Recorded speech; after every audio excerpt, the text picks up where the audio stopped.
But no one talks to anybody. So Wow.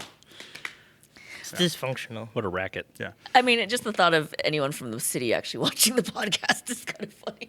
Not But it can necessarily. happen. I'm kidding. That hurts my feelings. And Right? Brian's She's feelings. mean today. What's Why are you being so rude? your problem? And on that note, Hey guys, welcome back to the Hop Break Craft Beercast. We are here on site at the Hopsology Taproom before they've opened. We got some good conversation coming on today. Adam is joining us, of course. We'll go ahead and get through the rest of the introductions of the Brew Crew here in just a moment. We're very excited to be here, Adam, and thank you so much for allowing us to come in and interrupt your day and talk about the great, exciting things that are happening. So before we dive into the episode, let's go ahead and introduce the Brew Crew. Of course, as always with me, Christy, who is producing today.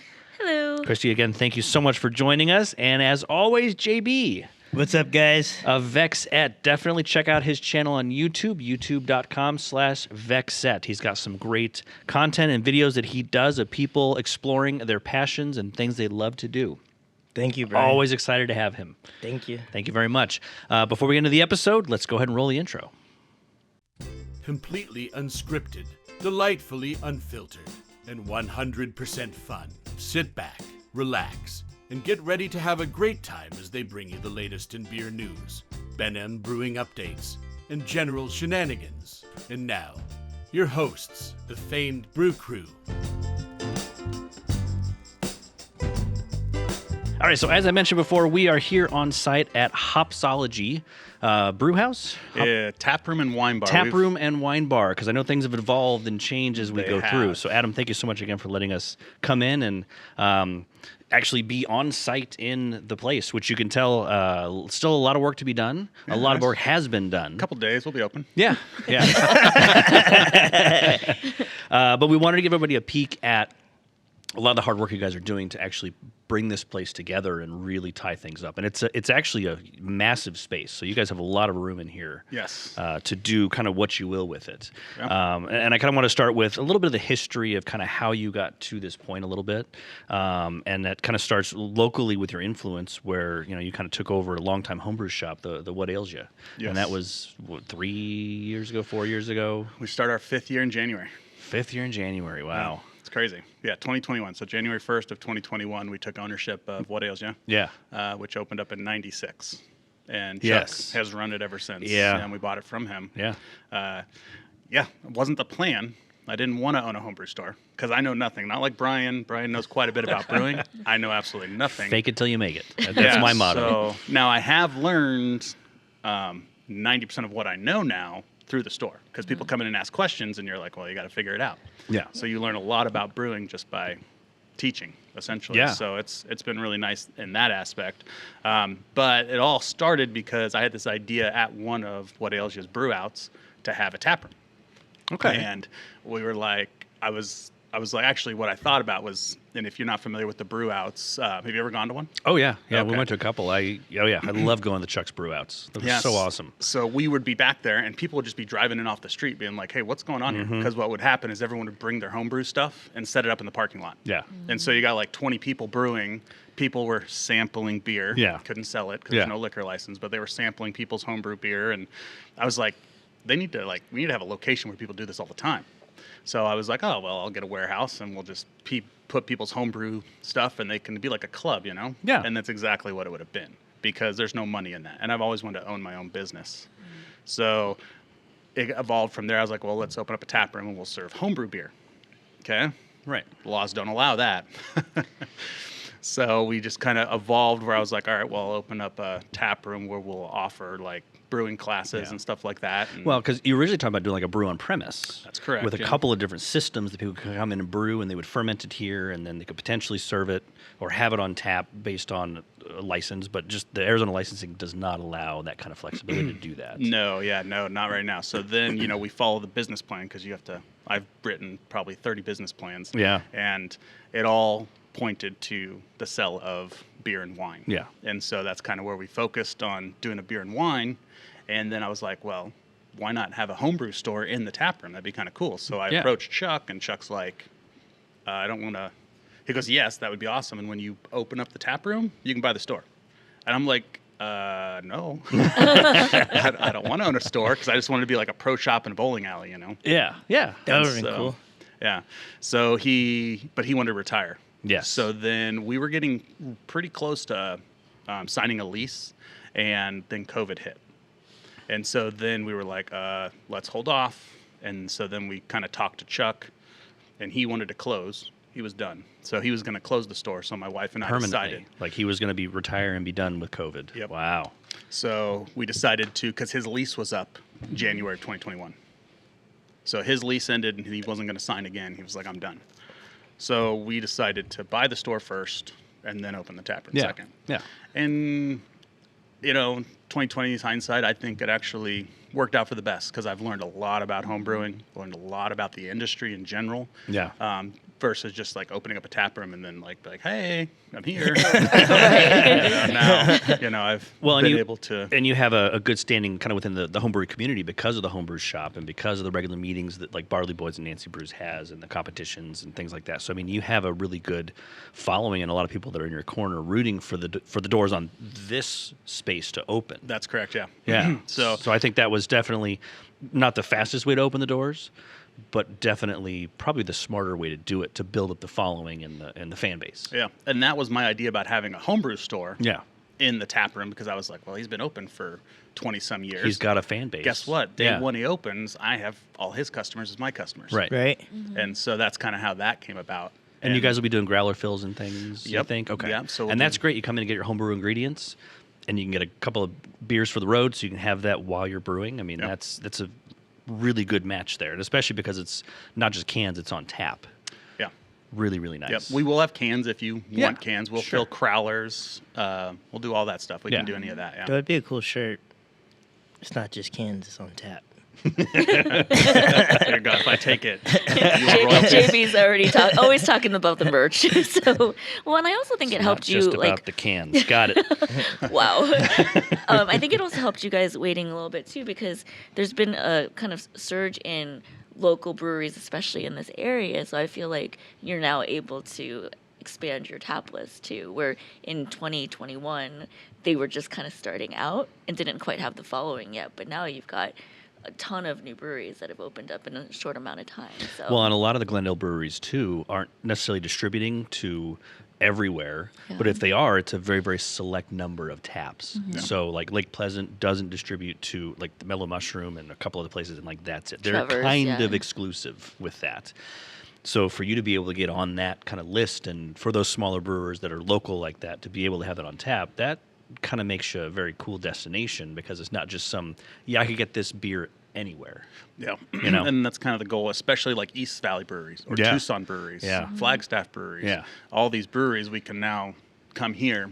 And then on my marketing side, I can say that we have Arizona beer only, as Yeah. well as if you happen to go to a brewery in the East Valley, and you're sitting there like, man, I really like your beer. I wish I could get it over in the West Valley. Then go, well, you can. Go over to Hopsology. Yeah. So then, they can sell me, market me over there too. So that's kind of the thought process. That's nice. And how many taps are you going to have when you open? 20. 20 taps. Yes. So, and that's a lot of beer, especially for just Arizona and just local. So you will have a lot of breweries, a lot of options. Yes. Yep. And we will have a wide range of options. Oh, so yeah. we'll have, lights all the way to stouts, Yeah. and everything in between. So we'll have something for everyone. So not just IPAs. No, if it was I would love IPAs. You're an IPA guy. same. I was like, But please. So is no, Christy. not just IPAs. She's just like IPA all day.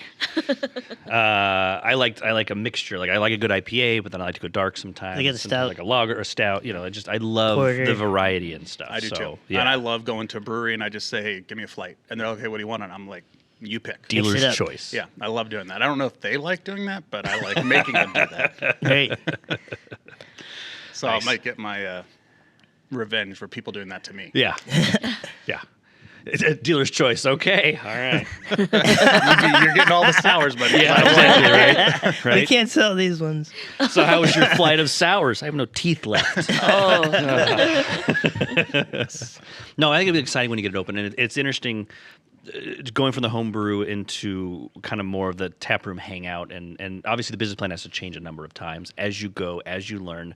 You have a vision for a specific thing, but that doesn't always turn out in reality. And I think that's something that even we've experienced from Ben and Brewing standpoint. Like we had some specific things that we were really wanting to get into and go and do, but the market doesn't support it. And we found other passions within the company itself to enable us to still grow and be creative. But I think that's totally normal for a business plan to change. It has to change. It has to. And even once you're open, And once you're open, change. it's not over yet. Yeah, you are still going to have challenges to overcome and things like that. So speaking of challenges, so starting out with What Ails Ya, and you guys originally, Chuck's location was just kind of down the road, a couple miles, and then you guys moved into this plaza where it's been for almost 5 years now. Yeah. Yeah. What were some of the challenges of just from a homebrew store standpoint? That was maybe some learnings as you go into like homebrew retail. Like what was retail. Yeah, That's a dirty word. Yeah, I know. The SKUs. I mean, we have over 5,000 different SKUs. Wow. And then just trying to keep things on the shelves for people, because we have something that we have a SKU that might get sold out in a week, right? And then we'll bring a bunch in, and then no one touches it for a year. Wow. And it's just trying to learn the patterns. because it's all like, obviously you're doing stouts and stuff in the wintertime and lighter beers in the summertime. So you have to have that, and just learning that was It's huge. an ebb and flow of what the demand is for it. Yeah, I guess so- that's true, especially with homebrew, because that is very seasonal. Yeah. And a lot of homebrewers stop brewing or brew a lot less in the hotter months or move to Canada. And then they come back in the winter, and then you see a surge in more beer and wine and kind of all of that. So just learning that ebb and flow. Yep, the different. We've started making wine, which I never did before, it's huge, and it's actually a good cost savings if you drink wine. Believe it or Oh, not, definitely. making it. Yeah, And that kit wine's gotten really, really good. Yeah. Like there's nothing, it's not a moonshine situation. Like it's actually some really good wines. You won't go blind. Not normally, no. No. Man, a lot of people ask me like, okay, how bad do I have to screw up before I get someone sick when you're making beer and wine? You can't. You really can't, because nothing will grow in beer or wine that'll ferment that will hurt you. You may not like the taste, but you're not going to die. Apples. You're not going to get food poisoning. Oh, apples. The green apple nightmare. Thank you, JB. We will never let you live that one down. God. I did a beer that we were doing a tasting on, and I hadn't tasted it yet. And it was I don't remember, it was, what kind of beer? What's the style of that beer? I can't remember. Wasn't it? It was like a lager, wasn't it? Was it a lager or Yeah. a pale ale? It was some Something. lighter beer or something. And so we're sitting down to do a tasting of something. It was a blind tasting. I never had it, but we're just like, oh, let's taste it on camera and see how it goes. And I don't know a lot about brewing, so I'm like, it reminds me of an apple orchard. Yeah, it was a lot of acetaldehyde, that green apple flavor. Like And it was, he like it was instantly intense. melted. And so he's tasting it, and he's being very, very nice. Because I'm tasting, I'm like, oh yeah, it tastes a little green. It's got a little. He's like, yeah, it reminds me of an apple orchard in the fall as I wander through the leaves. And like, Were we on live? Were we Facebook Live here? no, it was one of our tasting videos, thankfully. Thank But it was just like, oh my god, it was So So that brings up a funny thing, because one of the things we want to do is make root beer for kids Yeah. and just anybody. That's cool. Yeah. So Yeah. I was trying to perfect a recipe, so I made like 6 or 7 of them, and we had a good customer come in who really likes root beer, and I bring out the bottles, and I'm having him taste them all. And he tastes one, and he's like, I don't like this one. He tastes the next one, I don't like this one. And I'm like, yeah, this wasn't my favorite. And he's drinking. He's like, yeah, he's being really nice. I pour this glass, and something happened to it. oh no, It was it was worse than a sour. Really? So something got in there. And I'm like, how are you guys drinking this? There's like 4 guys there drinking it. I'm like, how are you guys even drinking this? They're like, well, we didn't want to be mean. And I'm like, no, that's the whole point. Be mean. Be mean. Feedback. Yeah. I put DME in it, and the DME turned sour. Oh. I didn't like the original taste anyways, Okay. because it was too malty. But the DME, I don't know what happened to it. And it was in the fridge, not like it was out in, room temperature. It was in the fridge, but something turned on it. Did you boil the? I did not.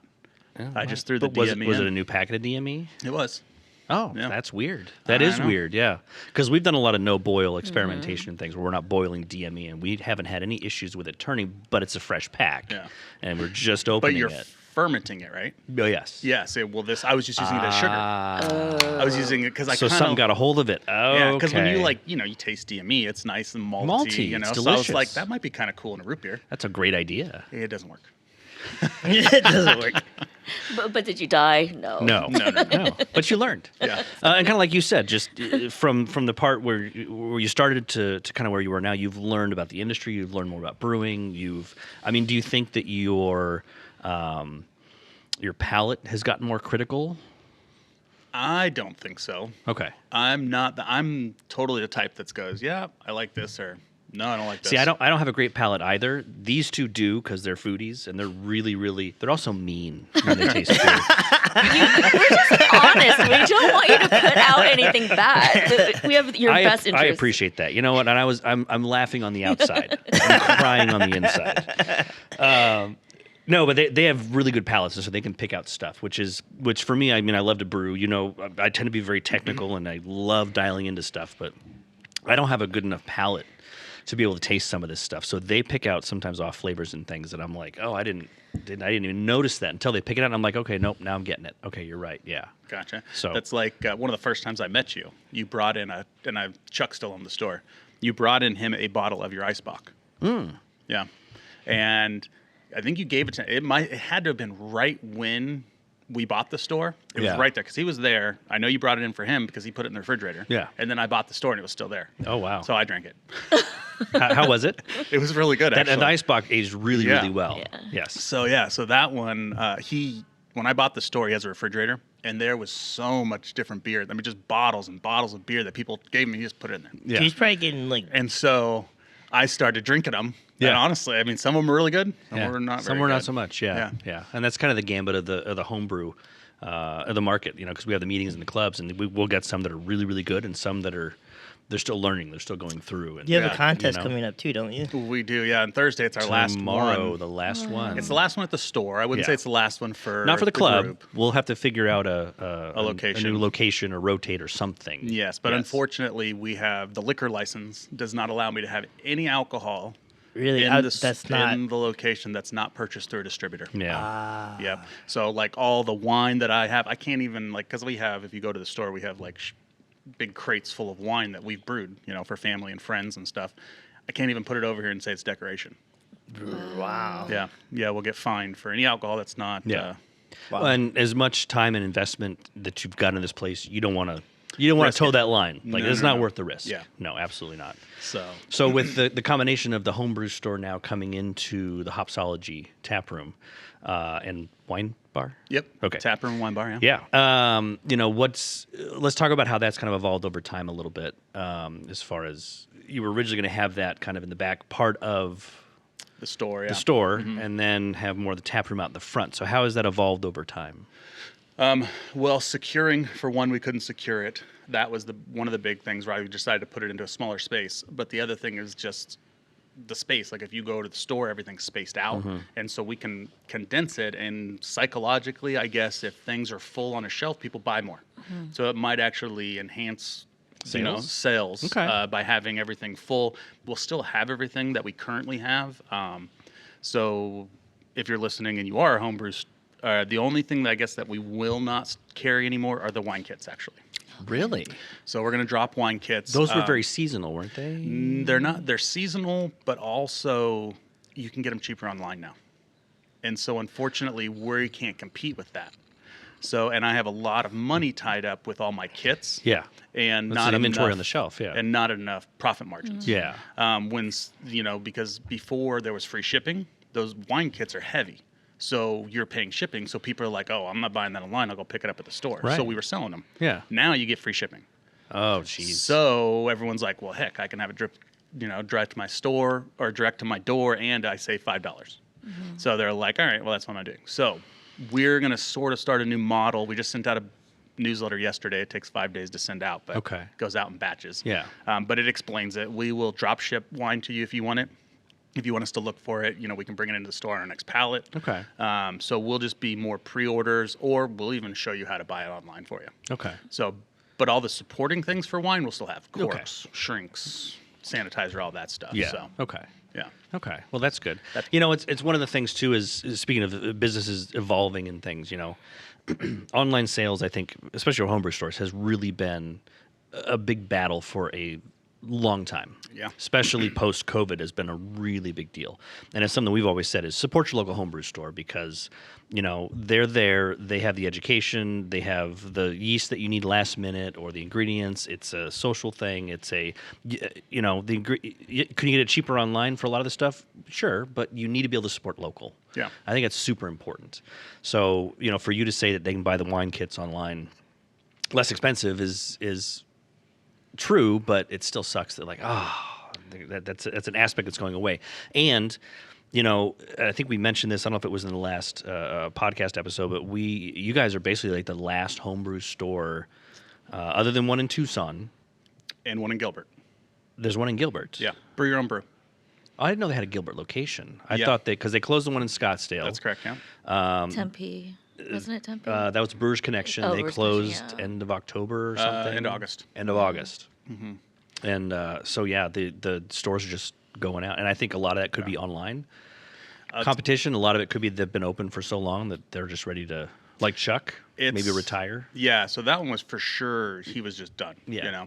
And the brew store in Tempe closed because they went to go renew his lease, and the way that commercial space is right now, it is so expensive. Oh, Yeah. And so he went to go renew his lease, and they almost tripled his rent. And he was like, Nah. I can't do that. yeah. And so he was forced to have to Because those close. margins are tough for Yeah. retail, as the dirty word goes. But especially for homebrew, the margins are tough. Yeah. Wow. Which is kind of what we want to do here. So this is a proof of concept. This is our proof of concept here at Hopsology. We actually want to partner or let homebrew stores move into our tap room in their area. We can lower their overall cost Yeah. and boost their revenue because Like we'll bring in people that maybe have never thought about homebrewing before. Yeah. So Like a pro shop in a bowling alley, That's like you mentioned correct. earlier.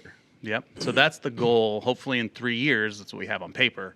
We'll approach the brew store somewhere and we'll say, hey, listen, we have this location. We're going to be putting a tap room. This is how much, because I'll have the numbers from what ails you. Yeah. What we have now versus what we will have.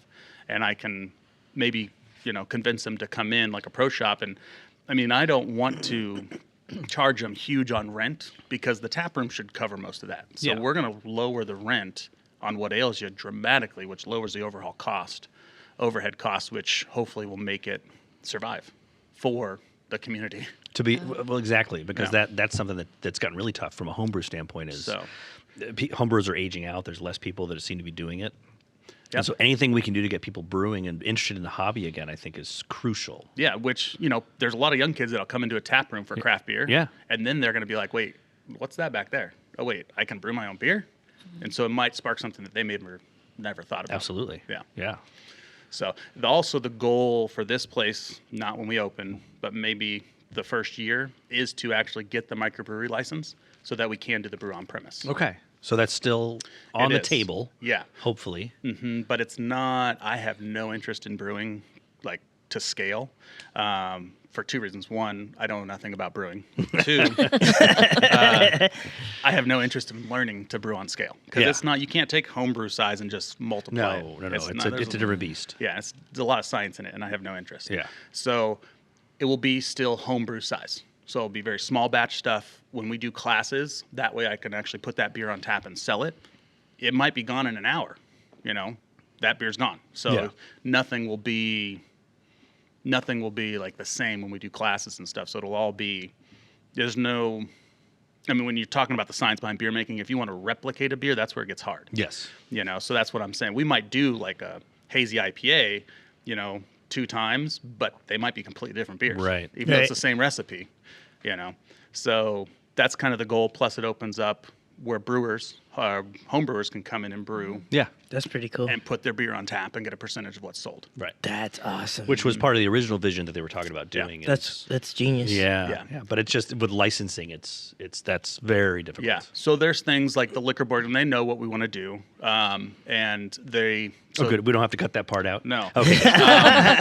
But they just said you have to be careful with the wording. So, like, if you came in and brewed beer here, Yeah. you can't post on all your social media stuff saying, "Hey, come have my beer," there's wording that you have to use because technically it's under my license, so it's Hopsology's beer. It's Hopsology beer, right? Yeah, you could say you were a co-brewer or you were Intern for the day. yes, something there, and they Yeah. said you just run things by us, and we'll let you know if that terminology works or if Yeah. it doesn't work. So the liquor board is very, very helpful. Okay, The that's investigators, cool. Well, yeah, that's very good. helpful. Yeah. That's really good. So, yeah, the other thing is the percentage you get of what's sold will be in-store credit because talking to my accountant, That's awesome. I can't pay you because you're not an employee, and that just opens up the whole nether can of worms. Right, and you can't qualify them as freelance Yeah, so it'll or a be contractor because they're doing it regularly, and yeah, that's a whole. Yeah. Store That's credit's pretty a good awesome. idea, You found though. workarounds. Yeah, and then you will get like a card. So like if you came in and ordered the beer, you'd get a card, and you could fill out notes of what you thought his beer was. So then when Brian comes to get his gift card, it will come with a stack of Of cards that That's all say awesome. green apple, Jolly Rancher. Jolly Rancher. yeah. That's weird. It was a stout.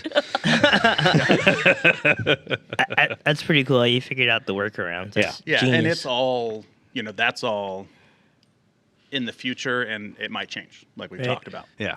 So, Because you never know, but it's always good to have at least a direction and a target you're aiming for, and sometimes you have to adjust aim. Yeah. That's part of opening a small business. That's part of the journey. yeah, That's Yeah. fantastic. diversifying too. That's where the homebrew store comes in. Yeah. The tap room is the diversity. Yeah. You have to do something to keep that alive. Yes. There was no way the tap room or the brew store was going to survive another year, I don't think. Yeah. Just because and things are so expensive now too. I mean, it's everything's gone up in Mm-hmm. Right. cost. The only way, like if I just wanted to keep the store, and I was going to keep my job and we were just going to run the store kind of as a hobby, it would have to be moved to like a warehouse somewhere where rent is practically nothing. Yeah. Yeah. But then you don't get the walk-in traffic. People would have to know about you, so there's a whole other host of issues that would come up Yep. going there. Yeah. So there's not a whole lot with the brew store. There's not a whole lot of walk-in traffic. It's Mostly people people know where know. they're going. Yeah. Or they're getting a CO2 fill. That's huge for us. That Another drives diversity. some. Yeah. Yeah. Are you still going to have the CO2? We will. Okay. Wait, can you fill up paintball cans? We can. Yeah. Wow. Yeah. One of the few places, actually. Yeah. That's Yeah. awesome. Yeah. And it's One of the- food grade, so It is. Yeah. if you're not doing paintball, you can use it to serve beverages out of your paintball gun. You could have a little to-go keg. Yeah, there you go. Yeah. That's awesome. A little for the keg, a little for the gun. Yeah. Do you guys have a target date to open? I know it's early next year, and I don't want if We're obviously hoping it's a January. moving target. So, well, I'm an optimist, so I Okay. say January. Okay. If you ask Did you my say wife, you're a optimist? yeah, there you go. Optimus. So, but you ask my wife, she's more the realistic, so she's always normally right. So we're hoping February, March. Okay. Yeah, is Okay. what she's saying. I'm saying January. It's just a lot of work that needs to be done, and Yes. permits and inspections and all that. What is the biggest challenge with the space besides the liquor license? Is it permitting? Is it It's permitting through the city, yeah, and 'cause just takes time? it does, yeah. Yep, and it's not that we're doing anything huge. I mean, we're just putting in a half wall for the bar Mm-hmm. and building and putting in a walk-in right here. That's it. Everything else is done. There's no power that needs to be adjusted because this place was a sports arena, so there's a lot of power That's in here. great. Yeah. There air conditioning wise, there's plenty of air conditioning because things you don't think about. The city requires you to have, depending on what you're doing, just space. You have to, what do they call it? Air calculation. So depending on how many people are going to be in You have here, to turn the air over so many times per hour. something. I don't Something know. like That's that? above my pay grade. Okay. Our engineer figured that out. Yeah. But there's a calculation that you have to do. So depending on how many people you have in here, you need to have so much air handlers. Yeah. So, but because it was a sports arena and there was a bunch of computers in here with monitors and everything, putting off a bunch Producing of heat with a bunch heat. of things. Yeah. They have a lot of air conditioners Plenty in of here. okay. So we are good on that. So That's awesome. We haven't had to do anything like that. But the city still needs to see all of it. So even though we're putting in this little stuff, they take 30 days to get back to you. And then if we have to change like a plug, move it over 2 feet, you submit the plans again, and then they take another 30 days to say, oh yeah, you're good. Or Put okay, on- you move that plug, now we need you to move this plug, and then they take another 30 days. It's the craziest thing. So it's funny enough when you see like a restaurant or a building, you're like, hey, coming soon, right? And you're like, why does it take so long? Because they're having to go That's through the why. Now it makes hoops. complete sense. Yeah. Why it takes so long for a commercial space to open up. Because of the permitting and how much time it takes for them to come out and inspect and Yep. yeah, wow, One 30 thing days after every time they another. come out. My goodness. So, So, and we're going to throw a little bit of video on top of kind of stuff as we're talking. So, can you give us, as we're sitting here, kind of the overlay or kind of a little mini tour of the space itself, from like the walk in there? Like, what are people going to see when they first open the doors and walk in? Sure. Yeah. So eventually, right now we are just west of Harbor Freight, if you're familiar with the complex. Yes. And we want to take all of our front door and actually put it into a garage door with a single door off to the side. So hopefully when the weather's nice like it is right now, Open that up. the garage door will be completely open. Love that. And you can see right in. But you walk through and you'll have tables, high tops mixed with low tops. Okay. Off to the east side of the wall, we're going to do a couple lounge areas, kind of to mimic a wine lounge. Okay. So we'll have a couch, some chairs. There'll be 2 separate areas like that. And then you'll keep coming on the east wall. There'll be the bar, and it's kind of in the shape of a Z. So you're trying to break up the space instead of just having like a straight bar. Yeah. So it's in the shape of a Z. And then about halfway back in the space, there'll be a wall that comes directly up. Which is going to be, so basically, the Z, I can see it taped off on the floor. So we're basically sitting on the far end of the Z bar. That's correct. The doorway is across from us here. Z bar. Z bar. Yeah. Yeah. Z bar. Do you use German style? Yeah. Yeah. We'll have some. That's good. And so the wall is going to be, because I see some tape on the floor here. Is Yep. this the walk-in, or is this Yes. more bar? So that's going to be a wall. Okay. So that wall is going to go directly to the ceiling. Okay. It's a faux wall. It's just going to break up the space, so that way it just kind of eye-wise, you can't sit from the back or from the front and look all the way to the back. Okay. So it'll break up the space, and then right behind that wall is the walk-in. Gotcha. So we'll have what we call a direct draw. Yes, the taps So will be on that wall. Yep. For Z bar. Z bar. Here. Yeah. So that'll be the tap. That'll be the tap wall. Okay. Yep. And then as you walk around the tap wall or the walk-in, that will just kind of. It's a free space. We don't know 100% what we're going to do back there, but that's where we're going to have we have a friend who wants to put some pinball machines back there. Yeah. That's pretty cool. We are going to do like giant Jenga, giant Connect That's cool. 4, just some games and stuff back in this area. And then the room that's already there, that will be the homebrew store. The homebrew store. Yep. So you'll walk in there. There'll be some different layout, but the grain room will be self-serve now. Which I'm excited for that. For a lot of the homebrewers that are kind of in the valley here that have gone to What Ails You for a long time, I think having a self-serve grain room is huge. Yeah. Because it really lets you get your hands on, be able to smell, create, and Yeah. not just come in with a specific recipe. You can really be creative with that. Yeah, and you might change it on the fly. You Yeah. might be, okay, I want to pound a Crystal 40, Yeah. and then notice that the 40 is a little darker, so then you go to the 20 or whatever. Right. So you could change it on the fly. Yeah. And we have some really cool clear bins that we've gotten. I got some pictures of that. They're the wall hanging bins. Yeah. Those are pretty neat looking. Yeah. And there's a couple different sizes too. It looks like you had on that. There palette. is, but I think we're going to stick with the one size because I think it'll fit perfectly in that back The bigger corner. ones or the smaller ones? The bigger ones. Yeah, the ones that are mounting. Yeah. Okay. Now, if you don't want to get your own grain and you can be patient, then we can still get your grain for you. Okay. Yeah. So we'll still have that option. So it's self-serve optional. That's Yeah. really nice though, because sometimes that can be intimidating to go into a brew store and you're not really sure. You're just starting out with all grain. Yeah. To go into that grain room and it's self-serve. Yeah. So to be able to have that service, that's nice. Yeah, as well as don't be afraid, and anybody in homebrewing should tell you this, don't be afraid to ask questions Yeah. and to learn. So hey, you might not want to do the self-serve the first time, but walk in there with us and we'll walk you through it. Yeah. And so that way, next time you come in, you are much more comfortable. You know Yeah. where everything's at, you know how it works. And I feel like homebrewers are kind of a special breed that isn't afraid to ask questions. And No. your experience might be different than mine because I'm not as ingrained in a lot of the homebrew community as you are because you have the store. So, I mean, is that... yeah, for the most part, you're right. No, they will definitely ask questions. Yeah. But there are some where They're a little shy. you can see, they're timid. And I was kind of that way. I didn't know, I didn't know the terminology, so I didn't want to sound dumb, so I just kind of faked it. You know, I made beer, whatever, it worked. So we had the Barley Boys that you're talking about. Yeah. And one of the things that we did before I bought the store, a guy on YouTube, he hitchhikes, crazy enough, and backpacks all over the world. But he did this YouTube channel where he did a series on breweries. So he'd backpack and go to see these breweries. Well, he contacted us, and Chuck owned the store and we set it up. So he came and visited the store. Yeah, I remember that. Yeah. And then we went to my house and brewed. Okay, and he has this all on the channel. Well, we're sitting there, and Shane Smith asks me, and he's part of the Barley Boys. And but he's a good brewer, too. Yeah. He asked me, he goes, so what's your strike temperature? And I'm like, what? He goes, what's your Listen, strike we don't temperature? hit in this brewery. Safe space. This is a safe space. We don't abuse our beer striking. So I was like, I don't know what you're talking about. He goes, what's your temperature you need to be? And I'm like, oh, well, I know because it's my system. I brewed on it that's pushing it a couple times. But anyways, I just know if I want my grain to be at 160, I need to have the temperature at 170 when I'm transferring it over. I just know 10 degrees more. Yeah. He goes, well, that's your strike temperature. I'm like, okay, well, then that's my strike temperature. So you learn things as you go, Yeah. but like I didn't know the terminology. And so you do have guys that come in that are a little skeptical, but I like to try to share that story because Yeah. no one's going to know everything, and you don't need to know everything to brew beer. No, absolutely not. And even I'm still learning tons of stuff, and I certainly am not someone that looks in and says I know everything. I know everything. I think I've read a lot, but a lot of the stuff that you read too doesn't necessarily apply in practice.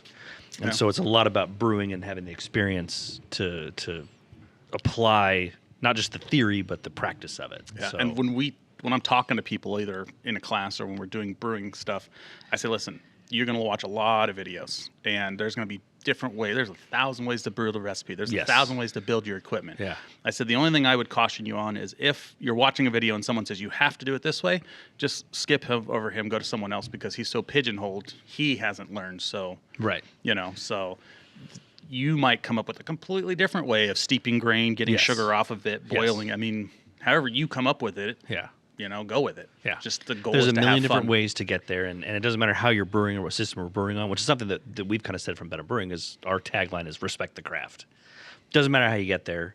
You can be as anal retentive as you want, as black and white, and I have to have every single ounce and grain measured out to make this beer, or you can be the creative type that throws whatever in and makes a delicious beer. It doesn't matter. I think I always compare you two as kind of being almost very polar opposites when it comes to brewing. I The feel two like, of us? Yes. Yeah, 100%, yeah. like Yeah. I've been to homebrew meetings or like brew outs at your What Ilsia, and it's like Brian's trying to measure everything out, and you're like, just throw in the pack, you know, like that type of thing. So I don't, but there's no wrong or right answer. It It's still just- makes great beer. There's no Yeah. right or, I mean, other than sanitization. If you do Yeah, something, yeah. there's some guidelines there. I do say that's the one thing that everyone should be strict Yes. on. Absolutely, For sure. Yeah. yes. But as far as creativity and the process and things like that, like here's another good example.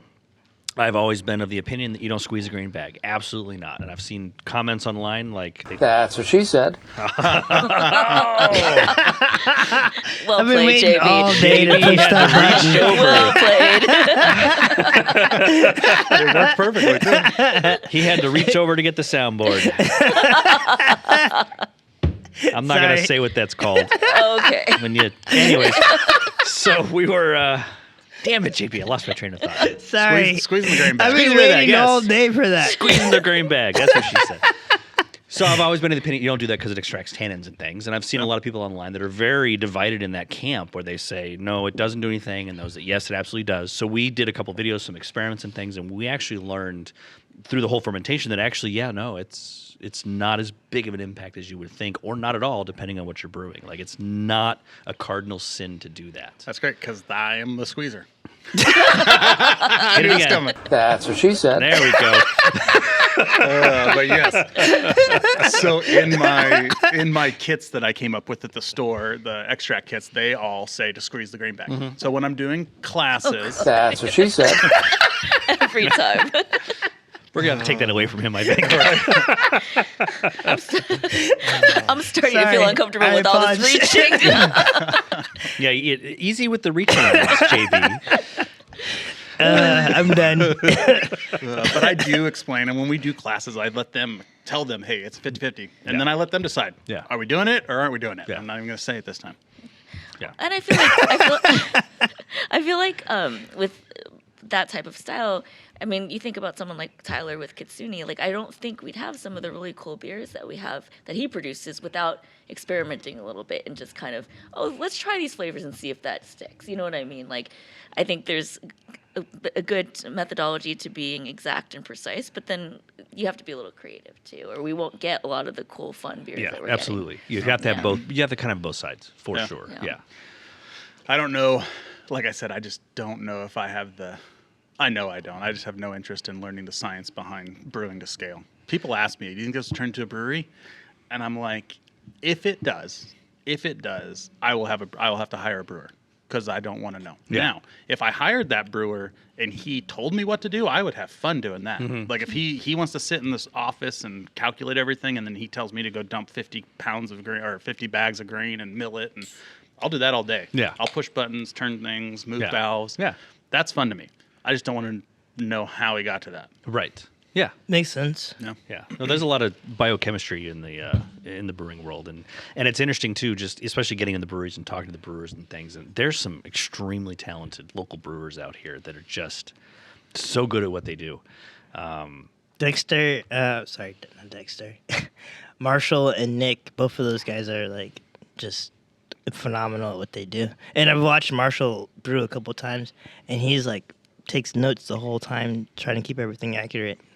Oh, Marshall does all his have to. calculations. Like I use brewing software because I'm not a math genius, but he does all his stuff manually, and he's told us too. And he's got brewers like Tyler or people that are in training, and he's teaching them. He makes them do the math longhand so they understand the process, and I have so much respect for He that. could probably weed out people that aren't I gonna, could Right. not handle you know, that. because if there's a brewer in training and they're like, I don't want to do it longhand, I'd be like, well, then you're not going to Well, then survive you're not going in to this make it. industry. Exactly. But to be able to do it old school and really, like, I don't think I have the brain power for something like that. I don't think I'm smart enough to be able to handle something like that. So it's Gotcha. just, it's interesting to get the behind the scenes look at the local breweries and That's cool. and how talented they really are to make that many good beers that consistently. So we want to do tap takeovers where we bring them in. Oh, nice. And do That'd be events cool. like that. But eventually, when we have the Series 3 license, the microbrewery license, we want to do events where we actually bring in a guest brewer and have them, and we can sell tickets to like an event, and they literally 3 hours brew a batch of beer with you. And That's home cool. brewers, That's cool. Home That's really brewers cool. can ask questions. He can tell you tips and tricks on things he does, and you can just learn from the professional, if you want to call him. Yeah. That's awesome. So that's kind of a thought process. If we get there, we'll see. It's all just dependent on Yes. the laws and the permitting and all that stuff. Right, because But you want to keep it above board. You don't want to do anything to endanger what you've got. But course, that would be yeah. a really cool event. Yeah. Now, we are happy to help you live stream that. Yeah, we totally will be here. yeah, Yeah. Like Good we got have the here. technology, so that would be that could be kind of a cool thing. Yeah. Something I wanted to ask you. You were talking about other breweries and things like that. Have you seen? And we talked to a lot of breweries that are starting to do this now. More of a trend as far as seltzers and things. Are you? I don't know if any. I don't know if any of the local breweries are distributing their seltzers. That's been a very tight industry secret. Like they figured out how to do these and make them really good, and they're not really letting those out. So we will have we want to have seltzer. You want to have seltzers? My wife and I were talking about this yesterday while we were on our day date. We take Tuesdays off and we do. our That's dates. awesome. Yeah. That's really cool.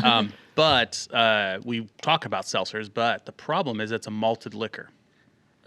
So I don't know. It falls under the microbrewery license. Yes, so that's why I'm thinking we can do it, but I've got to ask the liquor board to make sure. But yes, if we can, I want to have seltzers because that just opens up.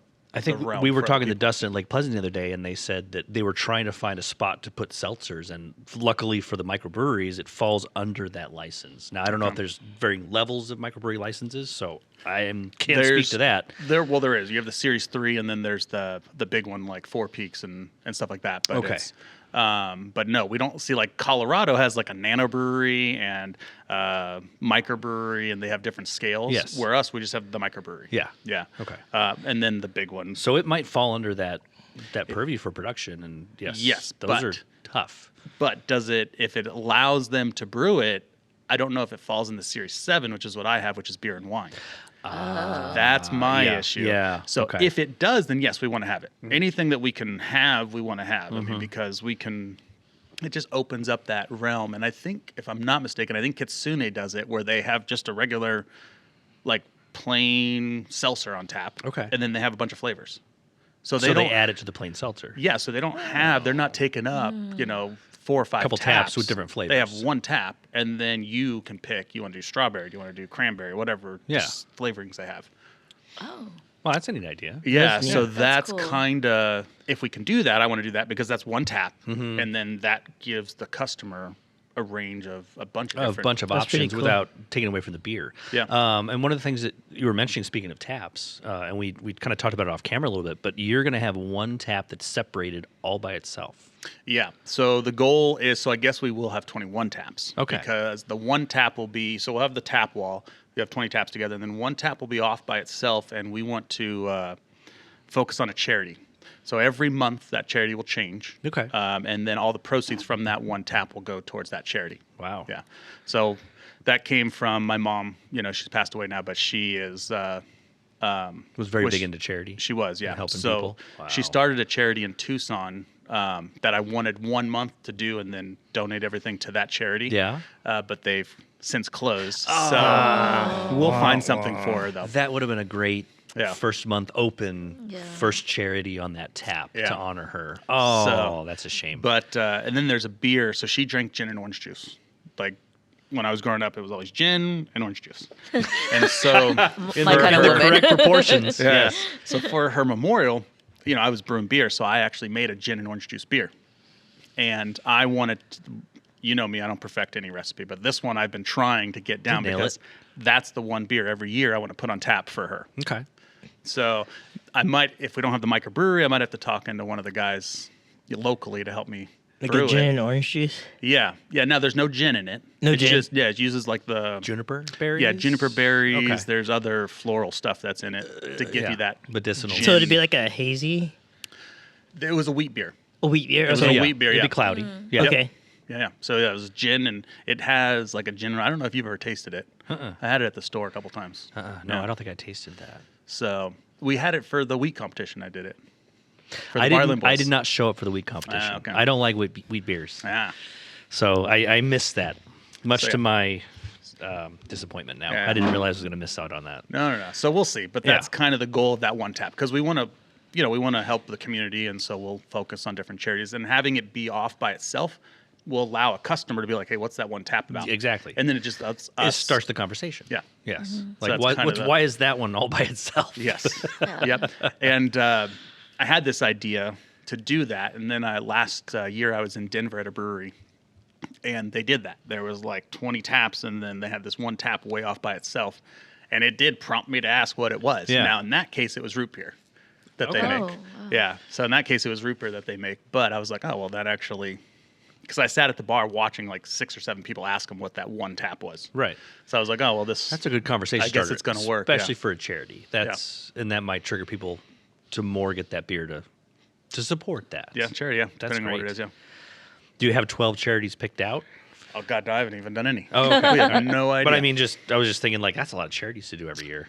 it is. I don't. You might have to repeat on a couple of them, Possibly, which is yeah. okay. Yeah, There's yeah. nothing wrong with that. But I don't. I mean, there's always causes. So I think we can find Yeah. them. And I honestly, I think people will actually once they Yes. hear about it, will start. They might recommend some. Oh, for Yeah. sure. And I think Yeah. every month there's always something that is celebrate or focused on. I feel Yes. like with Yeah. charity, so Yeah. I feel like you won't have a problem filling that at all. Oh, absolutely. So, Especially on the holidays and things. Yeah, Yeah. that definitely comes up. So With the tap room and everything that you have, what do you? Any thoughts on food trucks or anything from a yeah, so food we, standpoint? Yeah, so we won't have food because Okay, if you're during the build out, if you want to add a food truck, we're now doubling, or not food truck, but a kitchen. kitchen. You're now doubling our budget. Right. Which is not feasible. Plus, yeah, it's just not. So we are going to do food trucks, like you said. You are.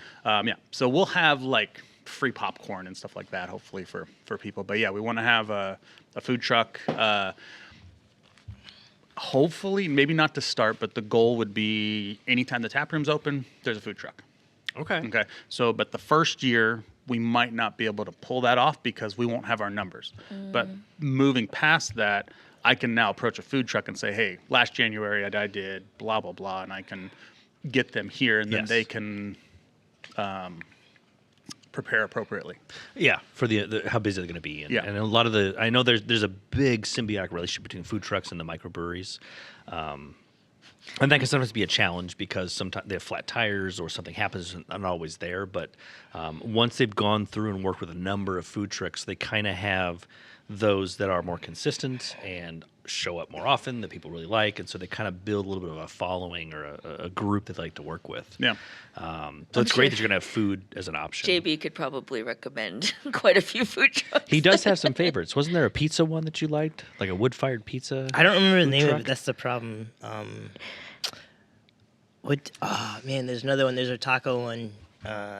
Man, hold on. I'm gonna look it up. Okay. My friend has a taco truck. Is that's it really is it good. Adams? Yeah, Adam. Oh Do you remember yeah. his name of his? Oh, I can't remember. I'm gonna find it right now. Okay. But I like that there's ability to have food trucks come in and people will follow them, and that brings people into the tap room, and they know these people are going to be here based on a schedule. Like it's so cool to be able to support food trucks like that and allow you to not have to run a restaurant, because you don't want a restaurant. You're running a not a brewery, but a tap room. Yeah. And what's crazy is there is a following for food trucks. Yeah. There is. People Oh yeah. follow the food trucks. Yes. So that's another source of people coming in Yeah. here that maybe not Absolutely. have. Yeah. We have a good friend of ours, Matt. He loves freaking food trucks, and so he will actually go. He has his ones that he likes, but he will go to those places. I mean, he drives all the way to East Valley sometimes Yeah. to play pinball. He's the one that wants to put the Oh, pinball put back the here. machines on. Yeah. Yeah, so he'll go all the way to the East Valley to play pinball, but also for a food truck. Yeah. It's Taco Wow. Central. Yes. Taco Central. Yeah, they usually are on like off the 51 and like I think it's McDowell, but they're really good. It's Okay. one of my friends. Good I have food. actually heard like it is probably the most legit. It's really taco good. And I'm not truck. just saying that 'cause it's my friend. It's like Yeah. good food. All right. Have you been in any discussions with, was it Corleone's that was just out here, that food truck that was parked for like 6 months? I don't see him anymore, so I don't know No, if. they left after the new ownership of the complex. Oh, I didn't realize there was So new I don't ownership. know. Yeah, that was part of the problem with the lease. I remember So some of the we stories. Had, yeah, so we had a verbal agreement with the people selling the property and the people buying the property and us. We all finally came across a price. We were like, hey, we're good. We're all good. So I said, hey, send over the thing, Contract. and then they drug their feet. Yeah. And I was like, hey, I need to get this over to our SBA lender. Can you sign the lease so I can get it? Yeah. And they're like, yeah, so the new owners, and they were in escrow, so they still didn't own it. So we were still, it was like 3 people had to agree. It was this weird Oh, wow. trifecta. That's rough. And they were like, yeah, the new owners don't like the deal. So I was like, you got to be kidding me. Yeah. So we went back and forth and we worked it out. But yeah, so we are here, obviously. Yes. You got the lease. The So, deal yeah. is signed. But when we. So it's new owners for this Toso complex. Uh-huh. So it looks like they're actually improving it and putting stuff into it, because we couldn't come in the front doors today because everything was taped off. They're painting the front of the buildings. They and are, things. yeah. And they're turning it into like which is actually will be perfect for us because it like matches our whole Aesthetic. Our aesthetic, yeah. Yeah. As my wife says, I don't know. But yeah, it's That's a what great- Chrissy says too. Chrissy's always talking about that doesn't fit my aesthetic, and so we're not going to do that. Yes. Yeah. That's what she said. Well, and speaking of, I know you've mentioned root beer and games and stuff. Is the vibe kind of or aesthetic also going to be family friendly, or are you trying to make it more just bar lounge? No, that's a good question because yes, we are huge family friendly, and that's kind of where this big wall comes in. Okay. Because if you want to come in with some friends and you want to sit in the line lounge and have like a girls' night and stuff, you won't have a bunch of kids running around because families can be back here in this open That's pretty space, awesome. Yeah. and they can be running Awesome. around. And if kids are screaming, that wall should break the scream, so That's you pretty can cool. be more of a kind of a twofer. So Yes. you can come and be an adult up here and have families back here running around. But That's no, really nice. we have a 9-year-old, and so she, funny enough, if you literally ask her, say, hey, we're gonna go to a brewery, which one do you want to go to? She's like, oh, I want to go to Lake Pleasant. Yes. Oh yeah. Lake Pleasant, hands They down. have the All the video ca- games, the arcade AstroTurf, games. the cornholing. Yep. So Yeah. that's kind of not to steal it from them, but kind of the vibe. idea. Yeah, because Yeah. they're great with kids. They are. love the kids. Yes. And my 9-year-old wants to go to a brewery. So I think at Win. one time when she was 8, she wanted to have her birthday party there. Wow. I know. So, but yeah. So You have wonderful Explain children. that to you know that. Explain that to the parents. We're gonna have a birthday party at a I brewery. I think they'd be fine with it. Actually, you know what? They 90% might. of They would. parents would They be would. like, "All right, finally, Forget I'm Chuck going." E. Cheese. This is Daddy's girl. So, yeah. We're going to a brewery. But yeah, so we do want to be family friendly for sure. Yeah. Awesome. Hour-wise, we haven't nailed down the hours, but mostly on the weekends, it'll probably be like 10:30, 11, something like that. In the morning to open? Yeah, there you go. No. Okay. Good morning. On Sundays. But probably open till 10, 11 at night on the weekends. Yeah. And it obviously depends on business and the need and things like that. Yeah, so it's now- hard to judge before going into it. But Yes, and those we haven't nailed down those hours, but the like during the week we'll be closed early. Are you gonna We're put not any going to be TVs in 2 here? 2 a.m. Yes, yeah. So we'll have TVs. I have to look at the laws when it comes to broadcasting games Fair. and stuff like that, but I want to because I'm a huge college fan. Yeah. Okay. So would love to have some college sports on. That'd be a good draw for Are you- people to come in, too. Yeah, U of A fan? huge U of A fan. Yeah. That's awesome. Yep. And I think we're done here. No, I'm kidding.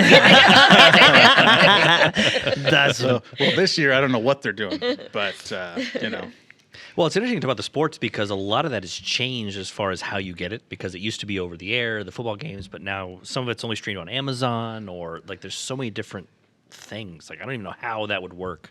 So my understanding is, and I don't know because I'm still researching it, but you can stream. They don't have Limitations or blackouts or on streaming. Yeah, Okay. yeah. If we did DirecTV though, obviously, then we would be fine too because we would have.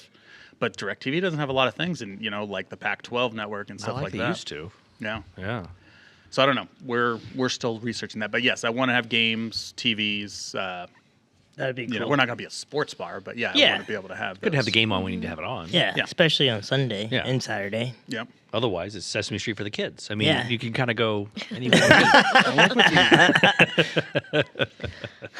No, I'm excited for this to open though. This has a lot of Yeah. potential. There's a lot of really cool things, and I love the fan base that you've gone in to kind of start to build, and obviously learn a lot as you go into it. And so, I mean, you guys are pretty much all in to get this thing happening. So, We are. Yeah. We've sold our house. I've quit, cashed out the 401k, so we're all in. this is happening. Yeah. It's happening. It's Happen gonna one work. way or the other. Yeah. I believe in you. So, yeah, no, I think there's a huge following, and I think which is great because the customers have been freaking amazing. Yeah. I mean, we did a Kickstarter which funded and Overfunded, didn't it? yeah, Yeah. yeah, and it's just been the support. I mean, people come into the store all the time, which is kind of unique because normally, like, you have a brewery that's opening up, and even if they did a Kickstarter, you have this following, but you can't like walk in the door and ask them questions. Right. So with the store, we have conversations all day long, and they come in and hey, so how's it going? So we've had that like almost like if you're posting on social media like daily updates, but you can like physically come in. It's and like get real it. time engagement. Yeah. So it's been really cool that aspect of it, being able to talk to the customers Yeah. and seeing just their they have their ideas, and we've taken all that into consideration. So Yeah. No, It's that's kinda great. fun. And obviously, the vision has changed as you've progressed and gone, but I really think you guys are really nailing something down that's going to be awesome. Yeah, We're really excited to see the finished product. I think that's going to be something that's for homebrewers and even craft beer lovers to be able to get beers on tap without having to drive all the way across the valley to get it. yeah, and to it's get a those exclusive new- things. Yeah, and it's a new concept. Yeah. Especially when we'll be an optimist here. When we get the microbrewery license and we be able to brew on premise, it is a completely different concept. So It I mean, is. and we're mixing. I like to say 3 businesses in one: a brewery, a tap room, and a retail store. Because a brewery's not complicated enough. I know, right? You gotta tag on 2 others, retail and, Yeah. and a bar. To be fair, though, the brewery won't be a brewery. Yeah. It will be an instructional brewery, is what, Yeah. what I've been calling it. Which will still be really cool to have events and things there. I think so too. Yeah, Especially getting a pro brewer to come in. and that's where this big open space comes in. Yes. Because before that was going to be the store, and so having like the events that I'm talking about, we really had to like okay, where are we going to move tables and chairs up here to do it? And I was just like, nah. So when we decided to move everything into the store over Yeah. there, now that we're calling it, it opened this up, which allows us to do so much more flexibility. It'll be overflow when we're busy. Yes. Kids can be playing back there. So yeah. And separated from the bar traffic and things. That's so correct, they yeah. did a little bit more of a bar atmosphere and less of a Chuck E. Cheese. Yeah. So no, that's good. No, I think it's really exciting to have such a different concept to be able to pull that out. I think that's great. Yeah. We're very excited So for that we- to come to fruition. So hopefully early 2025. Yes. Yep. We'll leave it at that. Yeah. January, February, March. Early 2025. Yeah. Yeah. January, if I can have it my way, but we'll see. Yeah. February 2nd's my birthday, so maybe. Hey, there's a good birthday present. So, yeah. That'd be amazing. birthday Nick and present. Dustin have already told me they can't have it opening in February. That's their anniversary. Yeah. Yeah. So, but I It's can't your help birthday. it. It's also my birthday in February. I'm a February Aquarius, Okay. It's no big deal. It's fine. Well, I mean, and I think February. I mean, crossing fingers, but February is always good because it's Arizona Beer Week too. Oh, there you go. Yeah. Hey, that's perfect because that's all we'll have. Exactly. Now, we will have like cans and stuff. We might have stuff from other states when it comes to cans and bottles and stuff like that to grow because we'll have eventually we'll have a decent selection too Yes. for people So to you'll buy. have not only in house but to go growlers, like they can take it to go with them. Yep. I don't That's know. fantastic. I know you're trying to branch out to not just this area in particular, but I'm for one am so excited because I feel like there's so many nights where I miss going to a craft beer bar where you can get other breweries besides one specific one. Because sometimes you just feel like something different or you want to try something new. And Yeah. I don't know. There's just not anything really like this in this area. So Yeah. I think I know it's going to be awesome just because there's not that variety in this particular area, in Arrowhead, so I feel like you guys are going to do amazing. So Same. We're Thank you. excited Yeah. for it. Yeah, Yeah. definitely. If anybody wants to follow along on the journey, or is there any way they can reach out, or website, or socials? Yes. or... So we have a website needs to be updated. I'm working on that. But yeah, so if you want to follow us for sure, Instagram, Hopsology, I think _AZ. Okay. That's my wife's department, so forgive me. But yeah, so if you just search, there's not a lot of Hopsology. Hopsology. Yeah, so Hopsology on Instagram Okay. and Facebook. Yeah, Okay. for sure. But the Yeah. website will be updated, especially as you get closer to launch. Yeah, yeah. And is it just hopsology.com? It's hopsologytaproom.com. Hopsologytaproom.com. Yes. And that will be updated as you get closer Yes. to the launch date. So, which is understandable because it's not like you don't have a lot of stuff on your plate right I now. know, yeah. Anyways. And I'm the one that does the website. Yeah, exactly. So it's not the best, but it saves me some money. Yeah. Oh, absolutely. So, yeah. no, we're excited for that to happen. That's awesome. So, Yeah, so we'll get there. yeah. All right. Well, thank you so much for allowing us to come out. No, thank you and guys. sit in the space. This is kind of cool, and I know it's a kind of a blank slate at this point, but we can see the tape lines, we can see the giant trough drain, and we can see the potential of what you're building out here. So we're excited to see it once it's finished and the doors are open. So hopefully we'll get an invite to be here on your opening day. Of course, We'd yeah. love to bring our cameras and maybe do a little thing and take a look at the first launch day, and I think that'd be a lot of fun. So Okay, we yeah. appreciate it, Adam. Thank Thank you guys. so much. Thanks, Adam. Yeah. thank you. Absolutely. Thank you. Thanks. Catch you later, my friends.